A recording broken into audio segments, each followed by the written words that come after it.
You've probably heard this question before, or maybe you've even asked it yourself. If Africa had such great kingdoms, such ancient brilliance, such gold, trade, scholars, medicine, culture, then why today do we hear so much about poverty, conflict, corruption, and people leaving the continent? Colonization was long ago. Why are they not thriving? So today, we tackle that question head on. No fluff, no BS. No cap. Just context, clarity, and truth. Welcome to the African Paradox. Before we get to the paradox, let's remind ourselves what Africa actually was. Not the meme version, the historical version. Civilizations like Kemet, Aksum, Benin, Mali, Songhai, Great Zimbabwe, Kush, and so many others were trading, producing, innovating, and shaping global knowledge long before Europe even learned how to sail past Portugal. But here's the twist.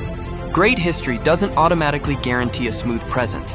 A winning team in the 1300s doesn't mean the club is top of the Premier League in 2025. Time changes everything, and that takes us to the reset button Africa never asked for. To understand modern Africa, we need to go back to a meeting Africans weren't invited to, the Berlin Conference of 1884-85. European leaders sat around a table carving up a continent like they were sharing a pizza, except they didn't care where the toppings were supposed to be. Borders split kingdoms, forced rivals into the same new country, and paired communities with totally different languages, faiths, histories, and loyalties. Imagine a coach taking two rival football teams, mixing them together at halftime, giving them one captain, and saying, "Right, lads, play as one team now. And by the way, kickoff is in 5 minutes." That's the foundation many African countries inherited. Not bad leadership, not corruption genes. Just structural chaos built into the blueprint. Fast forward to the 1950s, 1970s. African nations begin to break free. And just as they take their first breath of freedom, two superpowers show up with big pockets and bigger expectations, Washington and Moscow. The Cold War wasn't just a clash of ideologies. It was a global chess match, and African nations were the pieces everyone wanted to move. Why?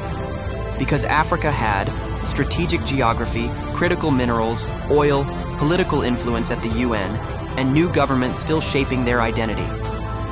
For superpowers, influencing Africa wasn't optional. It was a strategic prize.